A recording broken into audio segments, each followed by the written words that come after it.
अब हम 1857 की क्रांति के पीछे जो सैनिक कारण था उसके बारे में बात करेंगे।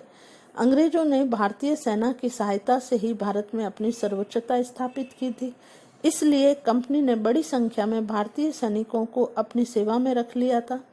लॉर्ड वेलेस्ली की सहायक प्रथा के फलस्वरूप कंपनी की सेना में भारतीय सैनिकों की असाधारण वृद्धि हुई और 1856 में डलहौजी के जाने के समय कंपनी की सेना में बहुत कम अंग्रेजी सैनिक रह गए थे। जो थोड़े बहुत अंग्रेज सैनिक थे उनको भी विभिन्न क्षेत्रों में वितरण ठीक नहीं था।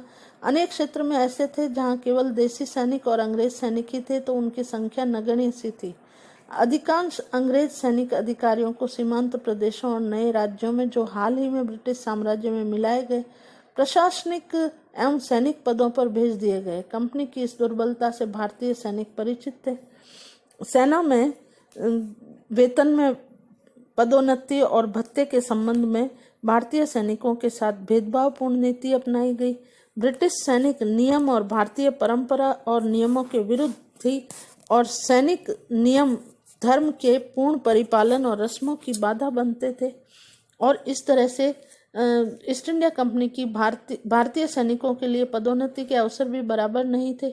यदि वरिष्ठता के आधार पर कभी भारतीय सैनिक पदोन्नति का अवसर आता तो वो इसे इनाम देकर सेना से अलग कर दिया जाता था। वस्तुतः अंग्रेजों को भारतीयों पर विश्वास नहीं था और वे समझते थे कि उच्च पद केवल अंग्रेजों के लिए सुरक्षित हैं। इसलिए 1806 और 55 के बीच भारतीय सैनिकों ने अनेक विद्रोह किए, किंतु विद्रोही सैनिकों को भीषण यातनाएं दी गई और यहाँ तक कि भारतीय सैनिकों को गोली से उड़ा दिया गया। इन कारणों से भारतीयों का क्रोध भड़क उठा। कंपनी की सेना में अधिकांश सैनिक उच्च जाति के ब्राह्मण, राजपूत, जाट, पठान थे। वे कट्टर रूढ़िवादी और धर्म के नाम पर अपने अधिकारी के आदेश की अवहेलना करना तथा उनके लिए साधारण बात थी। अंग्रेजों ने सेना में पाश्चात्य नियम लागू करते हुए सैनिकों को माला पहनने और तिलक लगाने की मनाही कर दी।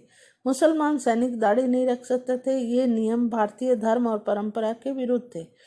भारतीय सैनिक विदेश जाना धर्म के विरुद्ध समझते थे, अतः भारतीय सैनिकों ने विदेश जाने से इनकार कर दिया।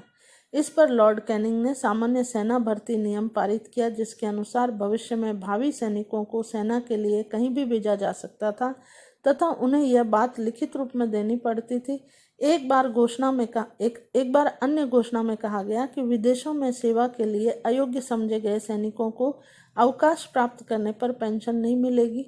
इससे भारतीय सैनिकों में यह भावना दृढ़ हो गई कि अंग्रेज उनके धर्म और रीति रिवाजों पर प्रहार करके उन्हें ईसाई बना रहे। इस पर सेना में अंग्रेज अधिकारियों के प्रति अविश्वास फैलने लगा और तत्कालीन कारण के रूप में ऐसे वातावरण में चर्बी वाले कारतूस से असंतोष रूपी बारूद के ढेर में विस्फोट हो गया। यही तत्कालीन कारण था। भारतीयों को यह विश्वास दृढ़ होता रहा कि अंग्रेज भारतीय धर्म, रीति रिवाज और संस्कारों को नष्ट करना चाहते हैं। ठीक ऐसे ही वातावरण में चर्बी वाले कारतूस की घटना हुई। ब्रिटेन में एक एनफील्ड राइफल का आविष्कार हुआ और इस राइफल में विशेष प्रकार का कारतूस प्रयोग में लाया जाता था, जिसको चिकना करने हेतु गाय और सूअर की चर्बी का प्रयोग किया जाता था और इस कारतूस को राइफल में डालने से पूर्व उसकी टोपी को मुंह से काटना पड़ता था। इस राइफल का प्रयोग भारत में प्रारंभ किया गया। तत्पश्चात दमदम शस्त्रागार में एक दिन खलासी ने ब्राह्मण सैनिक के लोटे से पानी पीना चाहा, लेकिन उस ब्राह्मण ने अपने धर्म के विरुद्ध मानकर इनकार कर दिया और इस खलासी पर व्यंग करके धर्म को तो नए कारतूसों के प्रयोग से समाप्त हो जाएगा, क्योंकि उस पर गाय और सूअर की चर्बी लगी हुई है। खलासी के व्यंग से सत्य खुल गया और सैनिक भड़क उठे। 26 फरवरी 1857 को बहरामपुर के सैनिकों ने इन कारतूसों का प्रयोग करने से इनकार कर दिया। बाद में यद्यपि सैनिकों ने आज्ञा का पालन कर लिया, लेकिन कैनिंग उस सैनिक टुकड़ी को भंग कर दिया। इससे अन्य सैनिक टुकड़ी में असंतोष फैल गया। 29 मार्च 1857 को मंगल पांडे नामक एक सैनिक ने विद्रोह का झंडा खड़ा कर दिया तथा अंग्रेज अधिकारियों पर गोली चला दी। इससे एक अंग्रेज अधिकारी मारा गया तथा 2 घायल हो गए। मंगल पांडे को बंदी बनाकर उसे मौत की सजा दी गई। 2 मई 1857 को लखनऊ की अवध रेजिमेंट ने भी इन कारतूसों का प्रयोग करने से इनकार कर दिया। फलस्वरूप अवध रेजिमेंट को भंग कर दिया गया। चर्बी वाले कारतूसों की खबर मेरठ भी पहुंच गई।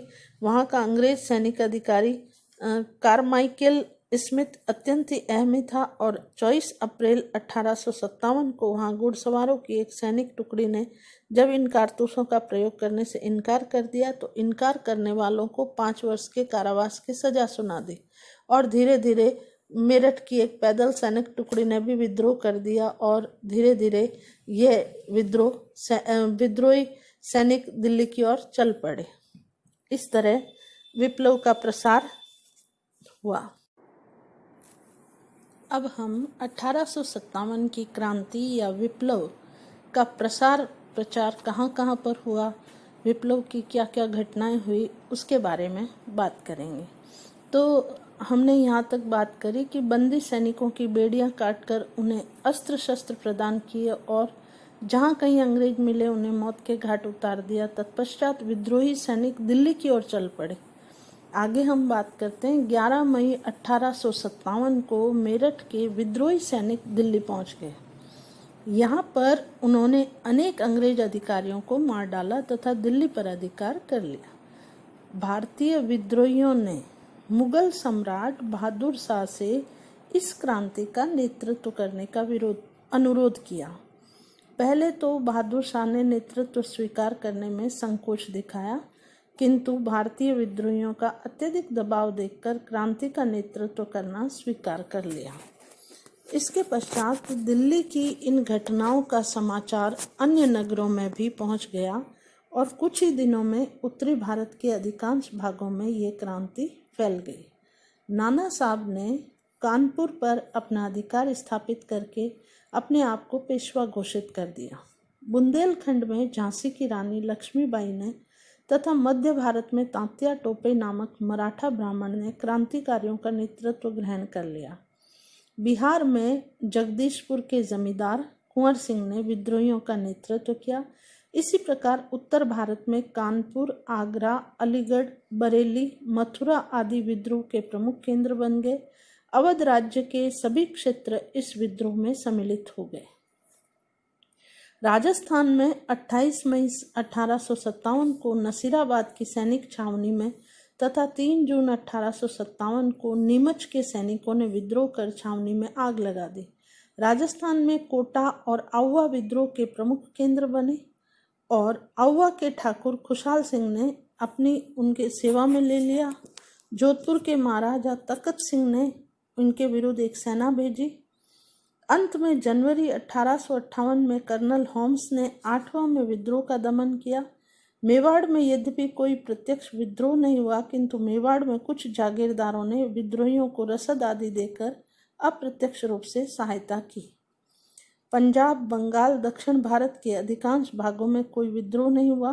भारत के अधिकांश नरेशों ने अंग्रेजों की सहायता की, लेकिन अवध, झांसी, कानपुर, मेरठ, बिहार, राजस्थान के कुछ इलाके ये सभी इस क्रांति के प्रमुख केंद्र बने।